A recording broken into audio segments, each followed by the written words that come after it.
সবাই মিলে কোথায় গেলাম আর কি করলাম আজকে তোমাদের সাথে সেটাই শেয়ার করব। তো পুরো ভিডিওটা দেখতে থাকো। আসলে সবাই মিলে ঘুরতে যাওয়ার মজাটাই কিন্তু আলাদা। আর এই বিয়ের পর প্রথম আমি পিসি বাড়িতে বেড়াতে যাচ্ছি, আর সেটাও আবার ফ্যামিলির সবাইকে নিয়ে। আর আমার সোনামাটা দেখো তো দাদুর সাথে কতটা খুশি। তো সবাই মিলে আমরা ভ্যান ঠিক করে এখন চলে যাচ্ছি। সবাই দেখো মামার ভ্যানেই বসেছে, কারণ মামা তো চাকরি করে, মামি তো আর চাকরি করে না, এর জন্য মামির ভ্যানে কেউই নেই। তো আমার ভ্যানে আমি, আমার ননদ আর আমার শ্বশুর আমরা যাচ্ছি, আর তার আগেই চলে গিয়েছে। দেখো গ্রামের রাস্তাঘাট কতটা ফাঁকা আর কতটা সুন্দর, মানে কতটা রিল্যাক্স, অনেক ভালো লাগে। যেদিকেই তাকাবে শুধু গাছগাছালি আর সবুজ। এটা যদি ঢাকা শহর হতো, ওরে বাপরে বাপ, কি প্যাপু আওয়াজ, এই জ্যাম, এই দাঁড়িয়ে থাকো, মানে এরকম। আর এই যে এই ব্রিজটা দেখতে পাচ্ছ, এটা কিন্তু আমাদের পদ্মা সেতু। এটা যখন ওপেন হয়েছিল তখন কিন্তু আশেপাশের মানে অনেক দূর থেকে লোকজন এটাকে দেখতে এসেছিল, কারণ এর আগে এত বড় ব্রিজ আশেপাশে কোথাও ছিল না, এটাই প্রথম। আর এই নদীটার নাম হচ্ছে পায়রা নদী। তো আমরা এই ব্রিজটার উপর দিয়ে চলে যাচ্ছি। আর বিকেলবেলা কিন্তু দুপাশে কিন্তু অনেক খাবার দাবারের দোকান বসে কিন্তু, আর অনেক লোকজনও কিন্তু আসে এখানে ঘুরতে। তো এরপর আমরা কিছু কেনাকাটা করে নিচ্ছি। জামাইয়ের জন্য আমি দই নিয়ে যাচ্ছি, মিষ্টি নিয়ে যাচ্ছি।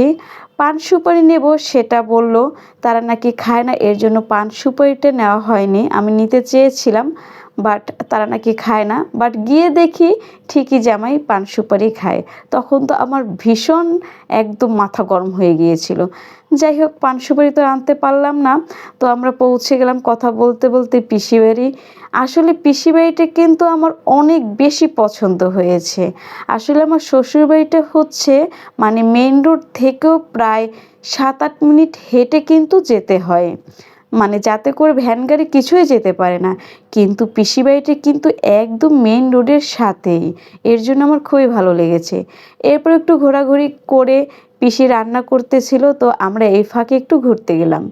শ্বশুরমশাই বলল চলো তোমাকে নিয়ে একটু ঘুরে আসি আশেপাশে।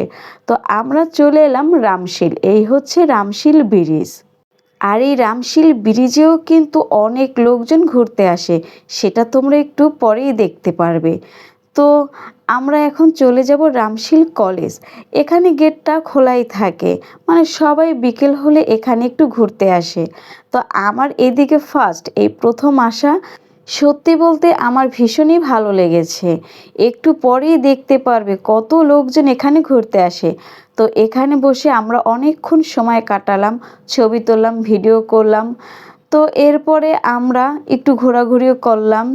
এরপর দেখতে পারবে আমাদের ফটোগ্রাফার কিভাবে ছবি তুলছে, মানে কত টেকনিক তার। আর এই হচ্ছে আমার শ্বশুর, আর কলেজে বসে আছে সে হচ্ছে আমার ননদের ছোট মেয়ে। তো এই যে একটু পরেই দেখি বাচ্চা কাচ্চারা এখানে খেলতে চলে এসেছে। তো এর কিছুক্ষণ পরে আবার একটা মাইক এনে সেই কি গান বাজনা, কি মানে বক্তৃতা ছেড়ে দিয়েছে। বর্তমানে কান দিয়ে আর কিছুই শোনা যাচ্ছে না। এরপর আমরা এখান থেকে চলে যাচ্ছি।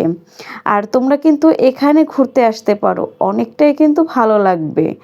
তো এরপর আমরা সবাই একটু ছবি টবি তুলে, মানে এখানে সবাই ভাবছে আমি তাদের ছবি তুলছি, বাট আমি তো ভিডিও করতেছি। তো এটা আমার ছোট ননদ বুঝতে পেরে সে খুব লজ্জা পেয়েছে। তো এরপর সেই মাইক বাজানোর যে আওয়াজ শুনে আমরা তাড়াতাড়ি করে এখান থেকে বের হয়ে গেলাম। তো দেখো রামশিল কলেজটা কিন্তু অনেকটাই সুন্দর, একদম গ্রাম্য পরিবেশে, আর এত সুন্দর, মানে এখানে আসলে সত্যি খুবই ভালো লাগে। তো দেখো এই যে রামশিল সেই ব্রিজে কত লোকজন, মানে আমরা যখন গিয়েছি তখন কিন্তু একদমই এত লোকজন ছিল না। আর দেখো কিছু সময়ের মধ্যে কত লোকজন এসে পড়েছে।